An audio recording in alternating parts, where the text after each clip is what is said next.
WhatsApp. Mándame un mensaje al final de la clase, por favor, por la gentileza. Muy bien. Entonces, les comentaba, ¿no? Vamos a hacer un review muy rápido sobre algunos temas generales y luego entramos ya a lo específico. Entiendo que todos ven la pantalla, así que vamos a hablar un poco de de qué cosa es logística versus cadena de suministro, ¿no? Yo siempre pienso que logística es, si nosotros pensamos en el circuito de abastecimiento de una empresa, estamos hablando de un cuerpo humano, ¿no? En el que la logística viene a ser la sangre que circula a través de todo el cuerpo, entregando y recogiendo cosas, mientras que cadena de suministro es el cerebro que controla los movimientos de los órganos y demás. El Council of Logistic Management menciona lo siguiente, ¿no? Dice que logística implica la gestión de productos físicos y de servicios, el flujo financiero y la información derivados desde el punto de origen al de consumo dentro de las empresas. Entonces, primera observación interesante es que logística amarra lo que es el flujo de materiales y el flujo de información y del dinero, ¿no? Pero también es importante mencionar este flujo se desarrolla dentro de una empresa. Nuestro supply chain management va más allá. Porque acá menciona que es la gestión de los procesos clave de negocio al cliente. Entonces ya no estamos hablando de nuestra empresa. Estamos hablando de una empresa, de los materiales que necesitamos, o los productos que necesitamos, o el servicio que necesitamos, hasta la empresa o el cliente final inclusive, ¿no?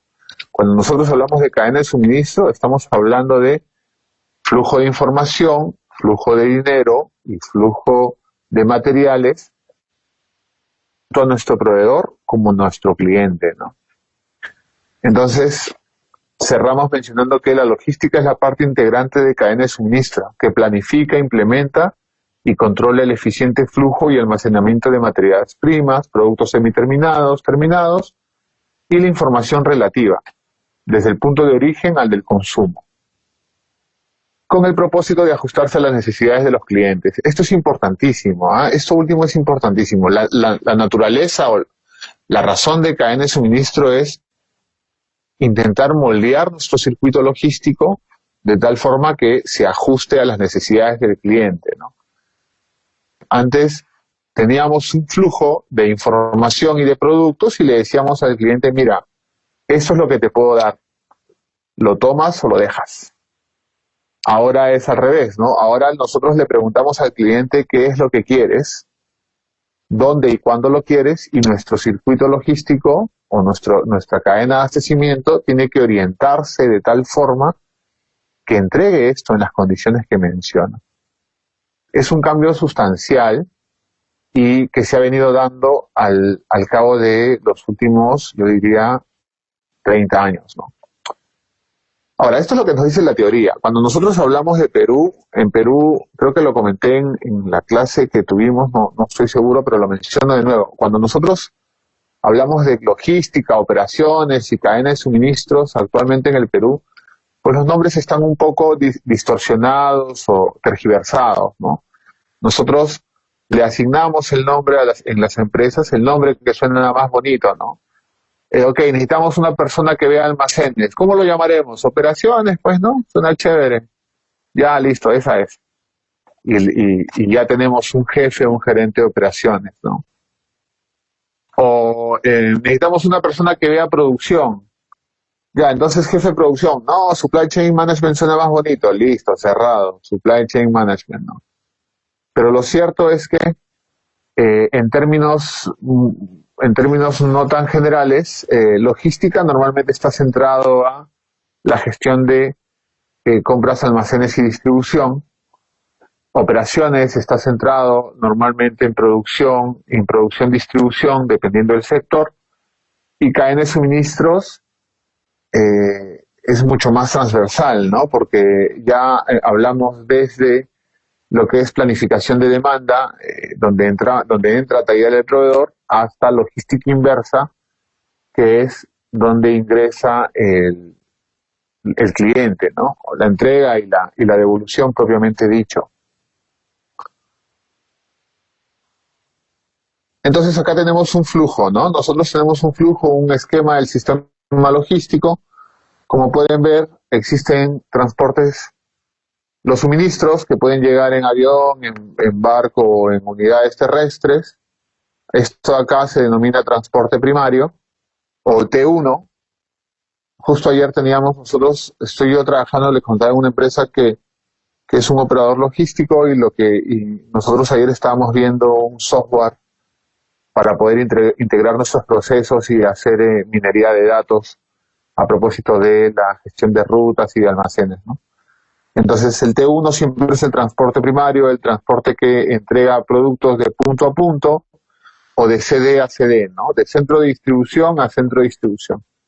Y cuando hablamos del T2 o transporte secundario, es la distribución del producto hacia el cliente final o clientes finales, ¿no? Entonces tenemos un flujo de materiales, tenemos una planta de producción o una planta de conversión en el que hacemos procesamiento de órdenes y manejo de información, almacenamiento, reempaque o empaque en caso se necesite, ¿no? Recuerden que cuando nosotros hablamos de procesamiento de órdenes, ya hablando de empresas productoras, nosotros tenemos dos tipos de modalidades de producción, ¿no? Make to order y make to stock. Las empresas que hacen make to order normalmente no guardan productos en almacenamiento y hacen estrictamente lo que el cliente les pide. Se rigen bastante al plan maestro de producción. En cambio, make to stock, por el contrario, make to stock lo que hace es producir para almacenar y esto significa que responden a una demanda un poco más dinámica, ¿no? De hecho, una de las principales características de las decisiones de make to order o make to stock están basados en la flexibilidad o inflexibilidad de la demanda, ¿no? Cuando tienes una demanda estable, pues normalmente los clientes suelen tener cifras un poco más aterrizadas y de esta manera la incertidumbre es poca, por lo tanto, tú fabricas para entregar y entregas para vender, ¿no? Make to stock responde a variables un poco más dinámicas de la demanda, ¿no? Impredecibilidad es el término que se utiliza para poder justificar tener productos en el almacén. Seguramente esto lo comenté, pero lo pregunto rápidamente, ¿no? ¿El almacenar productos es bueno o es malo? ¿Quién me dice, por favor?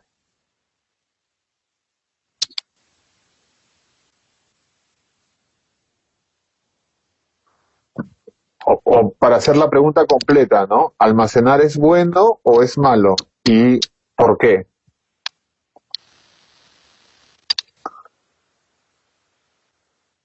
Usen el chat, por favor, no escriban todos a la vez, tranquilos.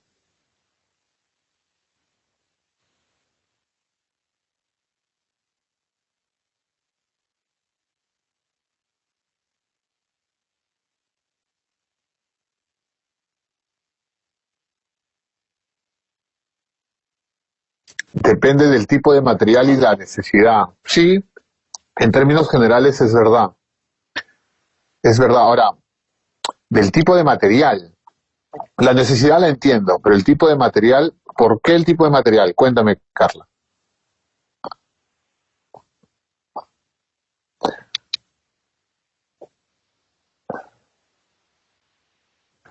De repente, lo que Carla está diciendo es, si entiendo bien, es que hay productos que se pueden almacenar, por ejemplo, soluciones buffer. Sí, pues, es verdad, es verdad. Y yo le agrego repuestos. Sí, es verdad. Ahora, ojo, más adelante vamos a tener algunas lecturas en las que, a propósito de repuestos, podemos ver cómo es que Toyota desarrolló un estilo de manufactura esbelta en el que los inventarios, incluso de repuestos, eran mínimos, ¿no? Utilizando herramientas como Kanban, herramientas como el Just in Time, pero en líneas generales sí, ¿no? Cross-docking, porque en el Perú no se aplica cross-docking, Anthony, te cuento que sí se aplica. Empresas como Dinet, Neptunia, Tramarsa, que trabajan con grandes cadenas como por ejemplo Sodimac, Maestro, aplican cross-docking. Es más, yo que soy un humilde operador logístico, aplico cross-docking. Y a propósito, ¿qué cosa es cross-docking, por favor?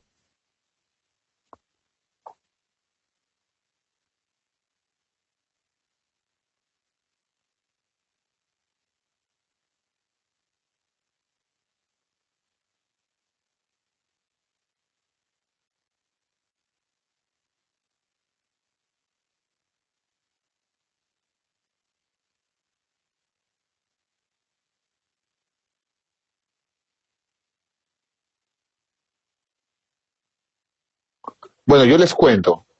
Cross-docking es un tipo de preparación de pedido, ¿no? Vamos a suponer que Sodimac o Maestro requieren una gran movilización de productos a sus diferentes cadenas o a sus diferentes locales, ¿no? ¿Ustedes se imaginan la cantidad de productos que ellos tendrían en almacén, la cantidad de productos que tendrían almacenados para luego agarrar o para luego tomar cada tipo de producto en una cantidad específica, armar un pedido nuevo y enviarlo a sus locales? Este tipo de operación, a ver, Anthony dice, unidades logísticas que son enviadas directamente al cliente sin ser almacenadas. Claro, totalmente de acuerdo. Pero hay una etapa hay una etapa intermedia que es la etapa de preparación, ¿no? Normalmente cuando llegan estos productos a los CDs o a los centros de distribución, lo que hacen es, estos productos se abren y se distribuyen en nuevas órdenes en la rampa de salida. Y estos nuevos pedidos se suben automáticamente a las unidades de transporte y son enviadas al cliente, ¿no? Este es un tipo de preparación de pedido, ojo, ¿ah? Es un tipo de preparación de pedido, hay como 4 tipos de preparación, este es uno de ellos, en el que se elimina el stock de productos, ¿no? El producto llega al CD, llega de importación o de la compra, se distribuyen nuevos pedidos en función a la necesidad del cliente y se envía, ¿no? Entonces, ahí no tenemos, digamos, más allá de la preparación propia del pedido, no tenemos ni almacenaje y no tenemos picking tampoco, ¿no? El picking es la opción de ir por un producto, buscarlo y llevarlo a su rampa o su zona de salida, ¿no? En la empresa en la que trabajo, nosotros hacemos cross-docking con una empresa alemana que vende productos para la selva, ¿no? Es una empresa muy grande, trae alrededor de 40 contenedores o 45 contenedores mensuales. ¿Cómo se denomina la preparación del pedido? La preparación del pedido es tal cual. Si te refieres dentro del almacén, la preparación del pedido es el picking, ¿no? Algunas otras empresas como Alicorp o como, por ejemplo, Procter le dicen el mock-up. El mock-up es la gestión de acondicionar un producto o varios productos para poder ser entregados, ¿no? ¿Esto no se asemeja a un just-in-time? Sí, pero digamos que es solo una etapa, ¿no? Porque, a ver, nosotros aquí, si nos ponemos a pensar en las grandes cadenas, lo que estamos haciendo es hacer pedidos y los pedidos se llevan a los centros de distribución.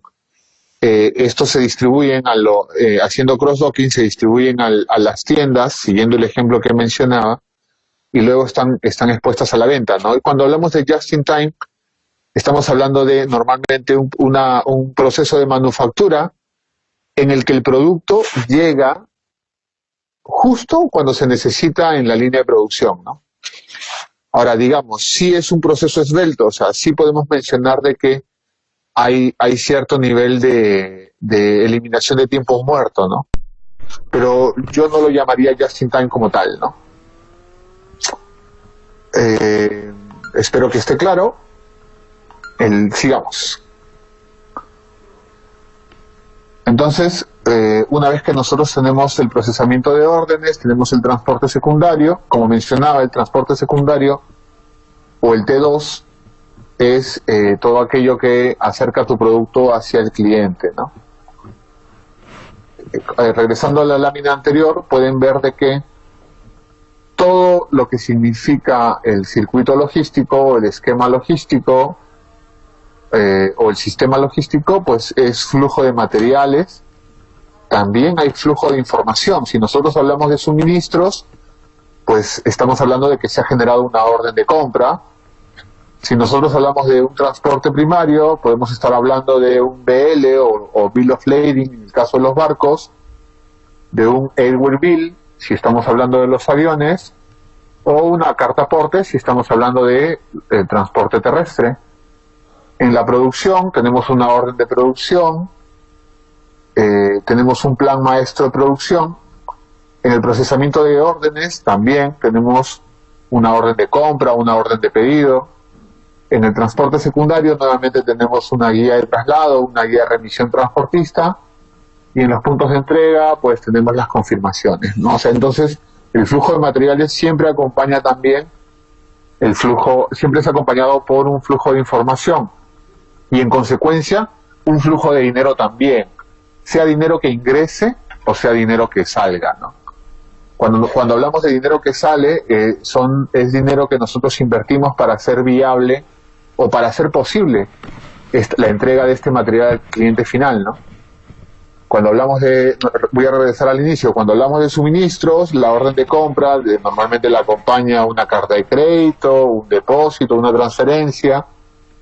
Lo mismo en el transporte primario, en la planta de producción hay una inversión, unos costos fijos y variables que se asocian al proceso de producción. Seguramente en las ventas hay un showroom, un equipo comercial, inversiones o costos asociados. Lo mismo en el transporte secundario y en el punto de entrega es donde ya vemos, normalmente, es donde vemos el dinero de vuelta, ¿no?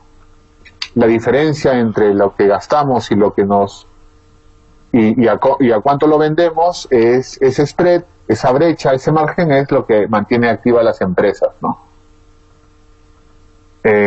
Digamos, creo que también lo mencioné en la primera clase, las empresas han nacido para ayudar a las personas, para desarrollar al país, para contribuir al desarrollo social, todo eso está muy bien, pero la naturaleza fundamental de las empresas es ganar dinero. Le podemos poner toda la poesía o toda la sensibilización que querramos, pero una empresa que no gana dinero es una empresa que muy probablemente va a dejar de operar o va a fracasar, ¿no?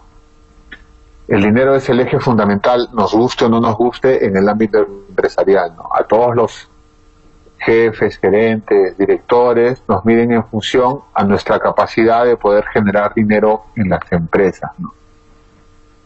Ya seguramente muy cerca de esto, pues tenemos los demás parámetros social, ambiental, político, que podamos nosotros gestionar, pero el dinero es el driver fundamental, ¿no? Esto es un poco más de lo mismo, que lo van a poder revisar. Y bueno, tenemos el rol de la logística integral o el rol que cumple la logística, ¿no? Nosotros tenemos que ser sólidos en ventaja competitiva y eficiencia operativa, ¿no? En la ventaja competitiva estamos hablando, interesante. ¿Qué cosa es ventaja competitiva? ¿Se los mencioné en algún momento? ¿Cuál es la diferencia entre ventaja comparativa y ventaja competitiva? ¿Quién me dice, por favor?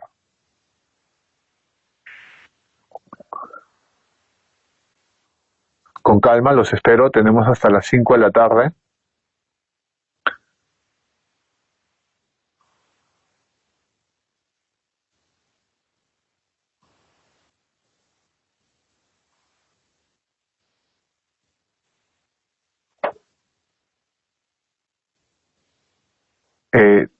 Se vale googlear por si acaso, ¿ah? No hay problema. Nadie los está viendo.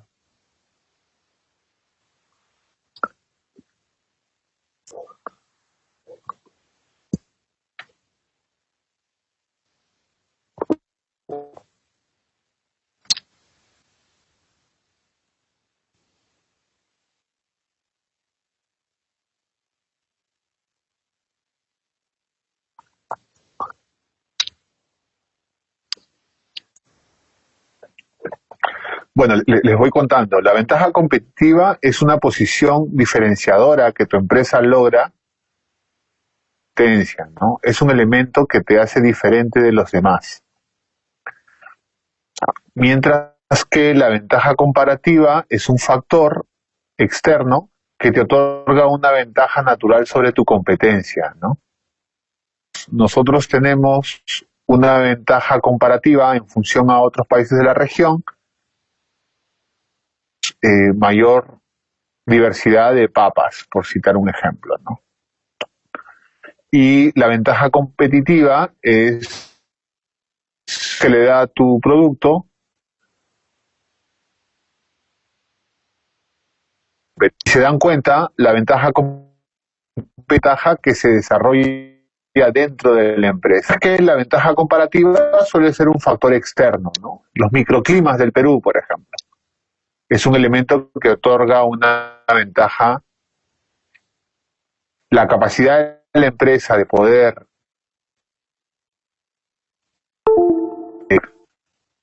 entregar un valor diferenciador a su producto o su servicio, eso es algo que viene de la empresa y eso es lo que se denomina una ventaja competitiva, ¿no? Y en el tema de productividad tenemos nosotros eficiencia operativa, ¿no? ¿Qué cosa es esto? Esto es pues muy sencillo, ¿no? Es la capacidad que tenemos para maximizar el uso de los recursos, ¿no? Tenemos nosotros una serie de nuestra labor está orientada a poder hacer un virus, ¿sí? Entonces, nuestra labor está en función a, primero, entregar un elemento diferenciador y, en segundo lugar, hacer unos recursos, ¿no? Eso en sí mismo es un gran valor agregado para la empresa y eso se lo entrega cadena de abastecimiento, ¿no?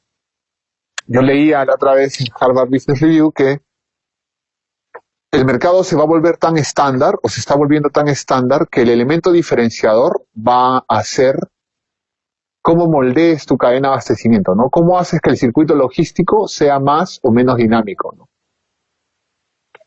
Y yo creo que eso es verdad. Tengo una pregunta para ustedes, ¿no? Es una pregunta muy, muy rápida. ¿Quién fideliza a los clientes en las empresas?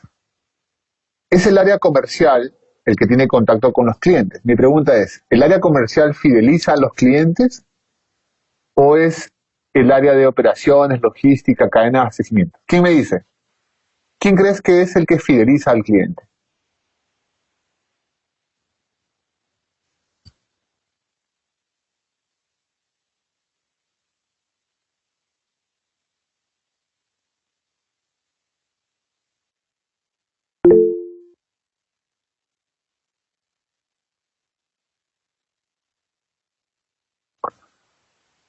Diego nos dice operaciones con la cadena logística y Aarón dice comercial 50% y postventa operaciones 50%, ¿no? Pues yo les cuento, mi opinión particular es que quien fideliza al cliente es operaciones y logística, cadena de abastecimiento. ¿Y saben por qué? Porque nosotros, creo que ambos son importantes, dice Maribel, totalmente de acuerdo. Cada uno en su función es fundamental, ¿no? Totalmente de acuerdo. El área de compras o logística y por otro lado comercial, menciona Carlos. O sea, a ver, la idea es que uno no está por encima de otro, ¿ah? Es decir, cada uno en su rol es fundamental. Los comerciales son unos magos para vender. Pero lo cierto es que es cadena de abastecimiento o logística o supply chain, entregan o certifican todo lo que el área comercial promete a los clientes, ¿no? Somos nosotros los que con nuestra eficiencia, con el cumplimiento, con nuestra manera de afianzar las operaciones, los que terminamos fidelizando al cliente, ¿no?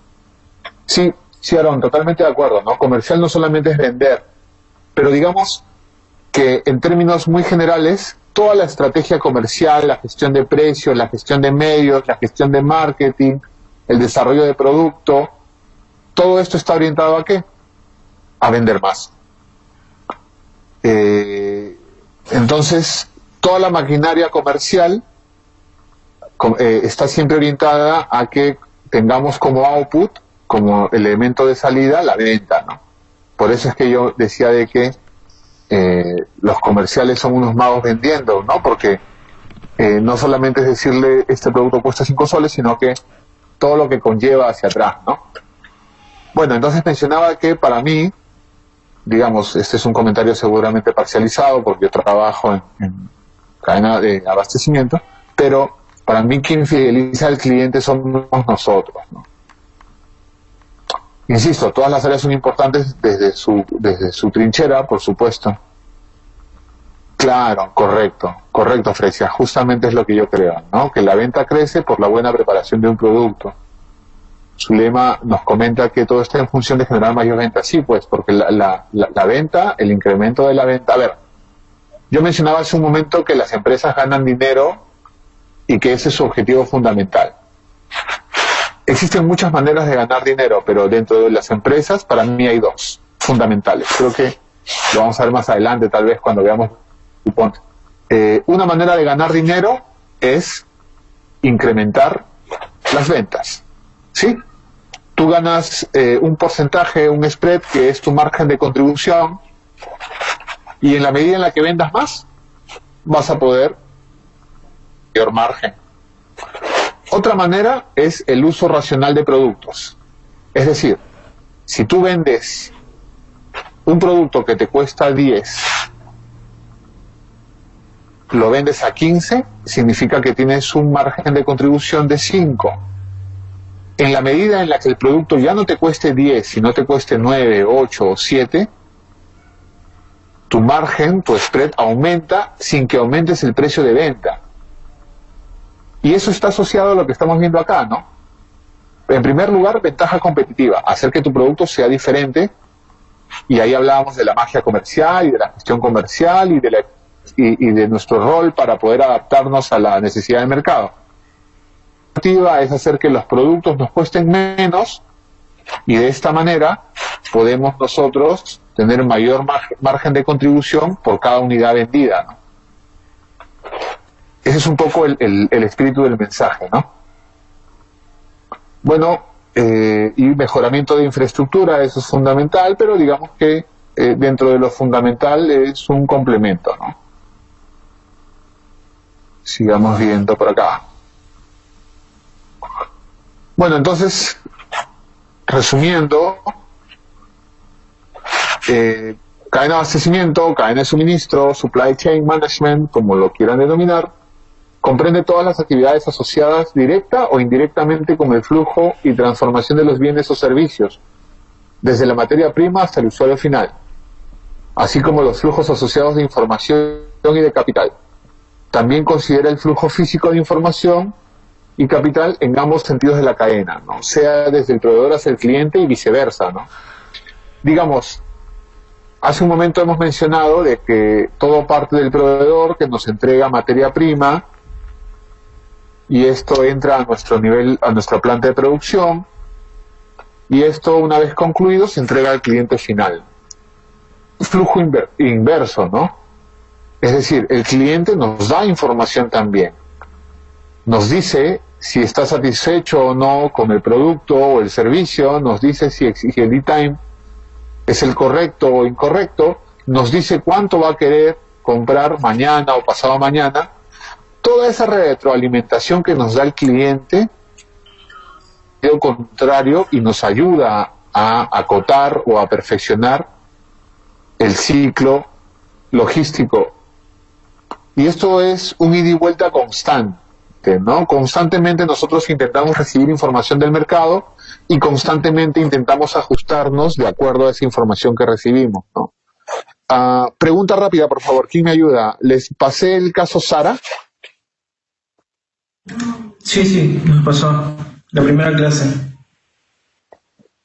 Perfecto, Adilson, gracias. Ginette también, que está muy atenta, nos dice sí. Lo pasó 2 veces, profesor, por si acaso. Maribel ya también dice sí. Perfecto. ¿Leyeron el caso Sara? Sí. Ya, genial, genial. Entonces, ahí hablamos del efecto látigo. ¿Recuerdan el efecto látigo?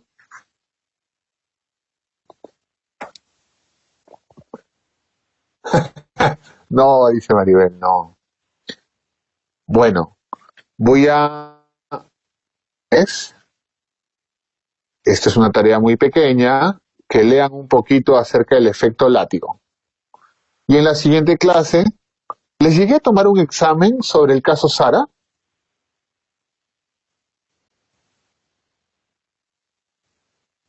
No, ya, No, no. excelente, excelente.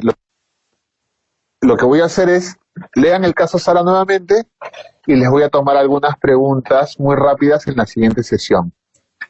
Adilson, te cuento rapidísimo. Lo que nosotros hemos quedado, para que no todos hablen a la vez, es que las comunicaciones sean por chat.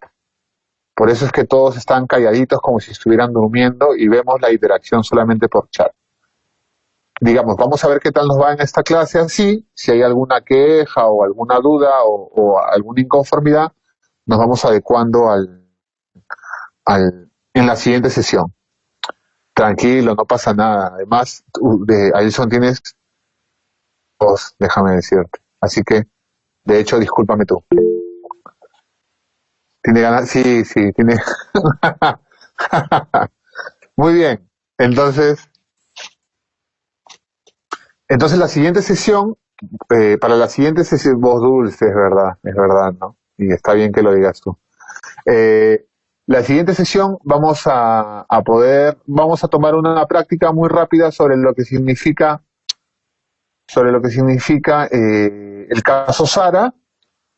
Sigamos un poquito más, lo desarrollamos y van a ver que es un caso de éxito muy interesante.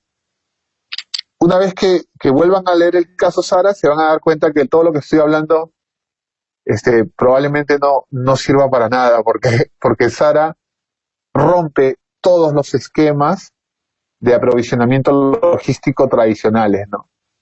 Se mira, cuida tu stock, Sara no le importan los stocks, sí, y no le importa la estructura de costos, no le importan los quiebres, no le importa nada, Sara. Ellos hacen lo que quieren y ganan dinero por eso. Entonces lean el caso y volvemos a tocar el tema. Ahí, a propósito, hay terminología o hay términos muy interesantes. Uno de ellos es el efecto látigo. Denle una leidita, investiguen qué es el efecto látigo, hablan sobre just in time, hablan sobre punto de reposición de pedido. Esos temas los vamos a ver, pero es interesante que investiguen un poco más para que la lectura sea un poco más atractiva. Sigamos. Entonces, ya mencionamos de que hay flujos bidireccionales, o sea, de ambas direcciones. He ahí el éxito del caso Sara, dice Maribel, efectivamente. Ahora, es interesante cómo es que algo que le resulta a una empresa no lo pueden hacer las demás, ¿no? Benetton, Banana Republic, Gap, empresas que están cayendo, han intentado emular esto sin mucho éxito, ¿no? Y Diego nos dice, ellos se manejan con la percepción de escasez que generan en los clientes. Correcto, Diego, es verdad. Esa es una característica. Y en la práctica que tome la siguiente clase, les voy a adelantar una pregunta que entra de cajón, ¿no? Y es, ¿cuáles son los puntos claves que hacen que Sara tenga éxito, ¿no? Son 3, les voy contando, ¿no? La innovación, Maribel, no soples, Maribel, por favor. Te lo voy a agradecer bastante, ¿no? Maribel ya ha leído el caso unas 3 veces, ya está dando el examen. Maribel, por favor, tranquilidad. Muy bien, entonces, regresando a la diapositiva, tenemos 3 flujos, ya lo mencionamos, bidireccionales porque van en ambos lados, que es el flujo físico, el de información y el flujo de capital, ¿no? En el flujo físico, esto lo vamos a pasar muy rápido, salvo que me digan lo contrario. Tenemos transportistas, manejo de materiales, almacenes, producción, canales de distribución, desperdicios, mermas y devoluciones, ¿no? Información también ya lo vimos, sirve programación de pedidos, administración de la demanda, calendarizaciones, de información, el EDI, el RP, el SCM, verificación automática, todo lo asociado a la tecnología, ¿no? Y en el flujo de capital, el tiempo de ciclo o cash to cash, qué interesante, ¿no? El ciclo cash to cash para mí es uno de los indicadores más importantes dentro de las empresas, ¿no? ¿Qué capacidad tiene tu empresa de devolver el dinero, ¿no? Es decir, desde que tú inviertes hasta que te pagan y regresa a tus arcas, ese tiempo tiene que ser el más corto posible. Hay una fórmula por ahí, seguramente más adelante cuando veamos indicadores. Políticas de crédito a los clientes, claro, importante también, ¿no? Siempre que hablamos de dinero, hablamos de un costo de oportunidad del dinero, ¿no? Es la capacidad que el dinero tiene para poder convertirse en dinero, por un lado, y en otro, siempre que nosotros invertimos en algo, pues hemos renunciado a hacer otra cosa con el dinero, ¿no? El costo de oportunidad es un driver muy importante que se utiliza muchísimo para los cálculos financieros. La BAN, la TIR, el EBITDA, el EVA, el WACC, el COC, y todas esas cosas que la verdad yo no entiendo mucho, ¿no? Muy bien, política de pago a proveedores también, ¿no? Importante. La gestión de los proveedores es fundamental, ¿no? Les pagamos a 30, 45, 60, al contado. Eso es parte del flujo del capital. Y la administración, la correcta administración del capital de trabajo, ¿no? Es decir, lo que está destinado para nuestras operaciones cotidianas, ¿no? Bueno, dice, las empresas líderes en eficiencia en el manejo del flujo de capital tienen una ventaja de 40 a 65% en el tiempo del ciclo cash to cash. Es decir, tienen el efectivo disponible de 2 a 3 veces más rápidamente que sus competidores, ¿no? Para que lo tengan en cuenta. Ok, objetivos de la cadena de suministro, maximizar el valor total creado, por supuesto. Nosotros tenemos una serie de recursos, invertimos en una serie de recursos, lo ideal es que obtener o sacarle el máximo provecho a esos recursos, ¿no? Entonces, cuando hablamos de maximizar el valor creado, lo maximizamos ¿para quiénes? Para los clientes, para los proveedores de la empresa y para los accionistas también, ¿no?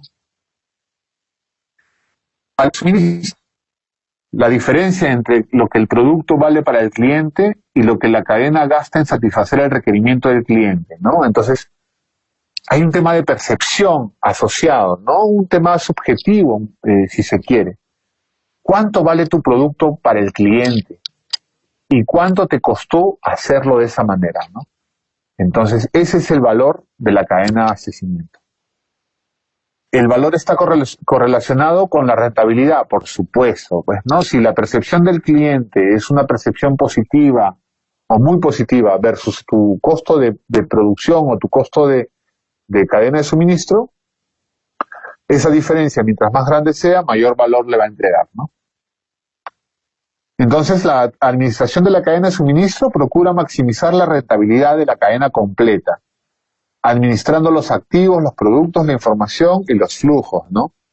Es importante mencionar que cuando nosotros hablamos de interacción entre proveedores y clientes, normalmente existen etapas, ¿no? Digamos, países como Europa o Estados Unidos están bastante desarrollados en la interacción de proveedores y clientes. Tal es el nivel de confianza que tienen que muchos proveedores pueden ver en tiempo real el stock de sus clientes. De tal manera que ellos saben que cuando el stock empieza a reducirse más allá de un rango, ellos ya ni siquiera piden la orden de compra. Ellos envían automáticamente el producto. Ese nivel de integración no lo tenemos nosotros.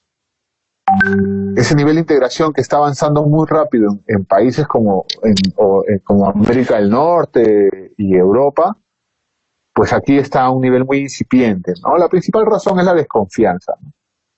Las empresas son muy reacias a compartir información sensible porque todo lo que digas puede ser usado en tu contra, ¿no? Entonces, Es importante que tengan en cuenta esto. Bueno, y aquí ya pues un poco de lo que nos dice el Supply Chain Council, que ya lo van a poder leer, ¿no? ¿Qué tenemos a continuación? Bueno, una cadena de valor, ¿no? Michael Porter menciona que las empresas tienen un ciclo de cadena de valor en el que, como pueden ver, tenemos procesos, esperemos un segundito, ahora sí. Tenemos procesos primarios y procesos de soporte, ¿no? Dentro de los procesos primarios tenemos la logística de ingreso o el inbound, las operaciones o la conversión del producto, distribución o el outbound y las ventas y la mercadotecnia junto con el servicio. Y los procesos de soporte, bueno, los que ya conocemos, ¿no? La infraestructura, la administración de recursos humanos, el desarrollo tecnológico y compras y abastecimiento, ¿no? Toda esta sumatoria o esta combinación de procesos, ¿a qué nos lleva?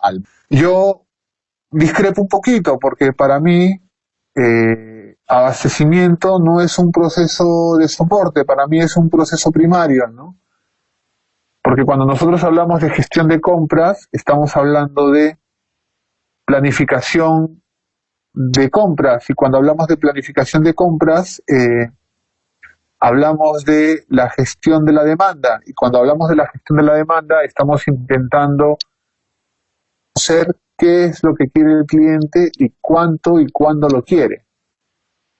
Para mí ese es el eje fundamental de la cadena de suministro, pero ¿quién soy yo pues para rebatir a Michael Porter, no? Así que vamos a hacerle caso nomás a su cuadrito. Entonces, Michael Porter, además de su cadena de valor, menciona que tenemos nosotros elementos externos e internos que aportan al desarrollo de las empresas, ¿no? Y aquí viene el famoso FODA, ¿no? En el FODA nosotros determinamos para los factores externos, para los factores cómo los factores externos afectan positiva o negativamente al desarrollo de una empresa, ¿no? Así que podemos ver que en factores externos tenemos y debilidades, ¿no?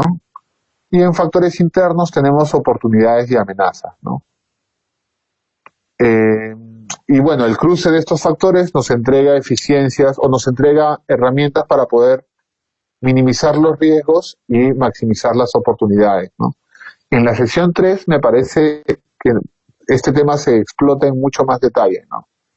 Cómo hacer un FODA, qué es un FODA cruzado, la matriz BCG, el PGEA, el AMOFIT, todo lo que significa el planeamiento estratégico que está orientado a lo que es cadena de suministro, ¿no? Y acá está, ¿ven? Porter dice que procesos primarios, ¿no? Logística de ingreso, ya lo que ya mencioné hace un momento. Programa de transporte, devoluciones a proveedores, etcétera. Y las operaciones son actividades creadoras de valor, ¿no? Para tú crear valor sobre un producto, ¿qué tienes que hacer? Tienes que transformarlo, ¿no? Logística y distribución, actividades necesarias, menciona acá, para llevar el producto final al cliente. Otra vez, incluye almacenaje, órdenes, transportaciones, etcétera. Ventas y mercadotecnia son todas las actividades asociadas para inducir y lograr que el cliente compre el producto. Incluye selección del canal de distribución, publicidad, promoción, política de precios, habilitar la fuerza de ventas, etcétera, ¿no? Y el servicio, bueno, el servicio es las actividades que mantienen y realizan el producto, ¿no? Incluye el servicio al cliente, instalaciones, reparaciones, etcétera, ¿no? Lisette Solórzano se ha unido, dice Lisette, bienvenida, gracias por acompañarnos. Valor. Tenemos nosotros que saber qué cosa es valor, ¿no?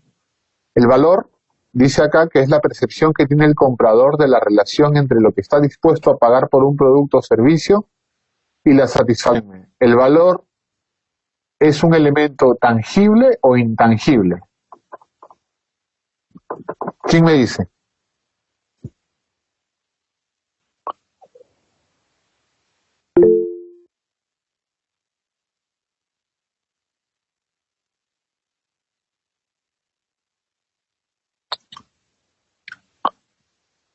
A ver, Diego dice intangible, Adilson dice tangible. Intangible va ganando por una cabeza. Claro, hay que diferenciar entre lo que es precio y valor. El precio es el factor asociado o el justiprecio asociado a un producto, mientras que el valor es lo que significa para ti ese producto, ¿no? Lo cierto es que el valor es un intangible. Y lo dice justamente acá, porque dice que es la percepción que tiene el comprador. El comprador asume que ese producto vale en función a qué, a cuánto está dispuesto a pagar por él. A ver, por favor, todos véanse la muñeca de la mano derecha. Deben tener un reloj, alguno de ustedes probablemente, los que no estén en pijama. Entonces, mi pregunta es, ¿ese reloj da la hora? Probablemente sí. Entonces, ¿por qué alguien está dispuesto a comprar un Rolex de 5.000 o 10.000 dólares o un Cartier o un Omega si un reloj Casio o tu reloj chino que lo compraste en eBay también da la hora? Vanidad, dice Leonardo, sí. Estatus social, sí. Pero más allá del motivo posterior a la compra, si ambos relojes dan la hora, ¿por qué gastar 5.000 y no gastar 50 o 100 dólares? Claro, Diego nos menciona que el valor está condicionado a las preferencias del consumidor. Totalmente de acuerdo, Diego. No lo pude haber dicho mejor. Valor percibido, ¿no? Exacto. Y ahí entra el elemento de ventaja comparativa o competitiva. Competitiva, ¿verdad? Hay una percepción de valor, exacto, ¿no? Lo mismo sucede, lo mismo sucede con los autos, por ejemplo, ¿no? Si tu auto es capaz de llevarte del punto A al punto B, tu Aveo, ese que te costó 8.000 dólares, o el Chevy, ese auto chino que después de una semana ya se empieza a caer a pedazos, porque hay gente que se compra un Bugatti, un Maserati, un Lamborghini, y es justamente porque hay una percepción de valor, ¿no? Atrás de él. Eso es muy, muy, muy importante que lo tengamos en cuenta, ¿no? Ok, entonces, el valor en términos numéricos puede expresarse entre los beneficios sobre el precio, ¿no? O alternativamente entre la calidad recibida o expectativas. Perdón, Maribel, perdón, discúlpame, por favor. De hecho, me retracto, los Chevy son unos autos maravillosos. Quisiera yo tener un Chevy, o un auto chino, o un Aveo. Cualquiera que sea tu auto, yo quisiera tenerlo. Muy bien. Hay 4 tipos de valores: forma, tiempo, lugar y posesión. Y es un poco de, como dicen mis alumnos de la autónoma, floro barato, ¿no? ¿Quién crea valor en la empresa? Bueno, es parte de lo mismo. Entonces, propuesta de valor. Miren lo que dice por acá. La propuesta es la mezcla única de producto, precio, servicios, relaciones e imagen que una empresa ofrece a sus clientes. Esto determina los segmentos del mercado meta y cómo la organización logrará diferenciarse de sus competidores. La propuesta de valor es el elemento fundamental dentro de las empresas. Es necesario que la empresa determine cuál es su propuesta de valor. Al inicio de la clase le mencionaba que había un análisis, el análisis DuPont, ¿no? Creo que esto también lo mencioné en la primera clase, lo voy a mencionar muy rápido. Las empresas suelen competir en función a 3 elementos fundamentales, ¿no? Primero, liderazgo en costos, diferenciación y tercero, segmentación o capacidad de respuesta. ¿Mencioné esto en la clase anterior? ¿Quién me ayuda? Sí, claro, ok, buenísimo. Entonces, la propuesta de valor está orientado a estas tres estrategias u otras que puedan presentarse. Cuando nosotros hablamos de liderazgo en costo, estamos entrando en un segmento en el que el precio es el elemento fundamental. Sí, muy bonito tu empaque, ¿cuánto cuesta? Es lo que me interesa de manera primaria. Ya el producto se valoriza en función a sus cualidades y no solo en función a cuánto cuestan. Y segmentación o capacidad de respuesta, en el caso de segmentación para los marqueteros, es posicionarte en un nicho de mercado o en un sector en el que tú obtengas ventajas naturales, ¿no? Cola Real en algún momento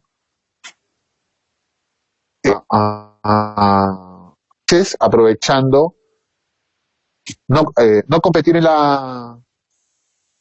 no haciendo un sistema de distribución sólido en provincias y luego ya al final atacando el mercado principal, ¿no? Y le ha dado resultado, y eso yo lo he visto de primera mano. Yo tuve la oportunidad de dirigir a Cola Real en Centroamérica, entonces su planta estaba en Santiago Rodríguez. Santiago Rodríguez es una provincia que está muy al límite, muy cerca de Haití,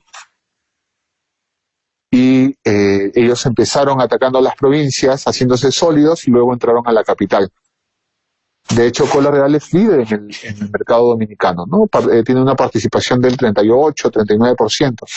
Coca-Cola tiene una participación del 24, 26. Logramos ser un caso de éxito en Centroamérica. Entonces hay una ventaja ahí, ¿no? Una estrategia, de segmentación o de capacidad de respuesta también, ¿no? En el caso de República Dominicana, su flota de distribución es muy sólida, muy fuerte. Estamos hablando de 300 unidades, entre unidades para T1 o T2, o sea, para transporte primario o secundario, ¿no? De hecho, República Dominicana al mes en distribución recorre más o menos lo mismo que recorrerías tú yendo a la Luna 2 veces, ¿no? Que eso fue un elemento promocional que alguna vez se utilizó por allá. ¿Qué dice? Pamela Orellana Ramos se ha unido. Pamela, ¿cómo estás? Buenos días. Gracias por acompañarnos.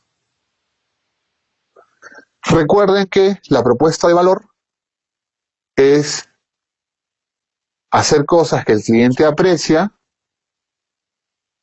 y, bueno, lograr eficiencia es dejar de hacer cosas que el cliente no aprecie, ¿no? Ese gap, esa diferencia entre uno u otro, es lo que genera valor, crea valor para las empresas, ¿no? Ese es el spread, lo que buscamos, la contribución, la ganancia, la platita, el dinero, el billete, que permite que nosotros cobremos a fin de mes, ¿no?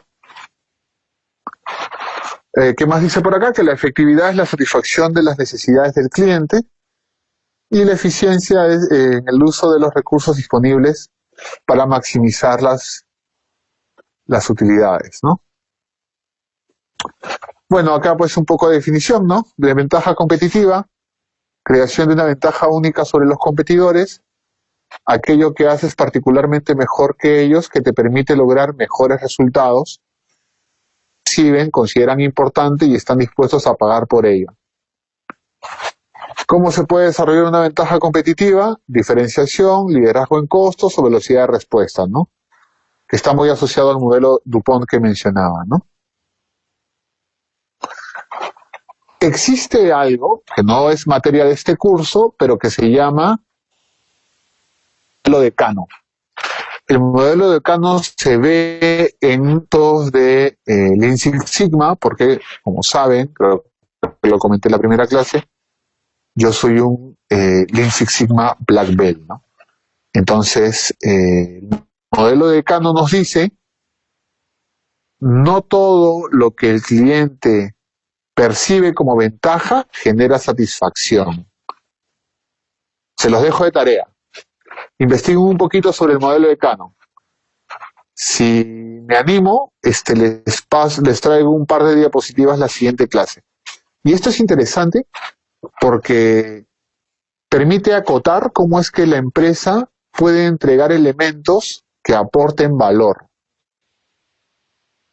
Digamos, hay elementos que cuando tú los entregas al cliente, estos no te generan valor agregado. Pero si no los tiene, satisfacción. Hay elementos dentro de tu producto o servicio que si los tienes, te agregan valor, te agregan satisfacción al cliente.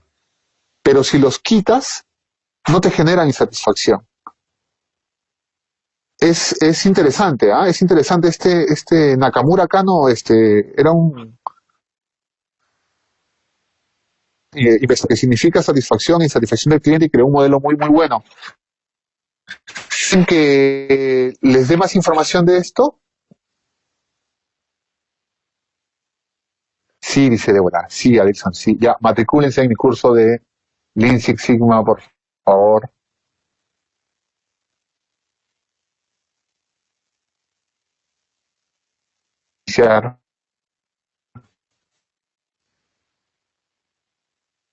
Les paso luego el número de cuenta. Buen chat. Y se los voy a dar la siguiente clase. Haciendo publicidad, dice Anthony. No, Anthony, mentira. La verdad es que no me han convocado todavía. Así que estoy como novio esperando. A ver, entonces, tenemos ventaja competitiva, ya mencionamos diferenciación, liderazgo en costos, ¿verdad? Dice, estas estrategias conceptuales son implementadas con estrategias de operaciones específicas que soportan la productividad, ¿no? Muy bien. Entonces vamos a ver rápidamente, bueno, vamos a ver la definición de las tres. Diferenciación, creo que sobre la competencia, producto de tal forma que el cliente percibe, perdón, Alison dice, profe, pero de verdad, pues, ya no nos deje plantados. Me ha fallado más veces. Escuchar el son, el micrófono estudio, cuéntale todo, ¿qué ha pasado? No puedo mandar una foto, pero aquí tengo galletas soda, si te quieras, un par de coronas, por la clase un poco más amena. Kevin, ¿no? No, de verdad, yo hago mea culpa sobre esto, la verdad es que yo también siento que a veces demoro un poco cosas, estoy trabajando que ven la realidad.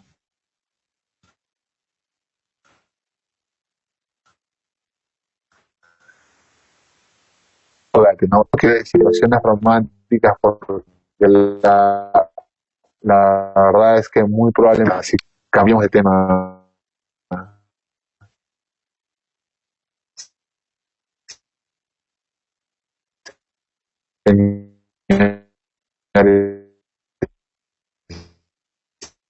si se algunas demoras, como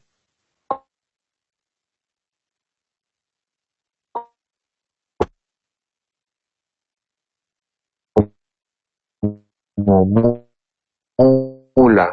A las 7 de la mañana me voy al CD que está en Tomás Valle, me quedo allí como hasta las 12 o hasta las 12:30.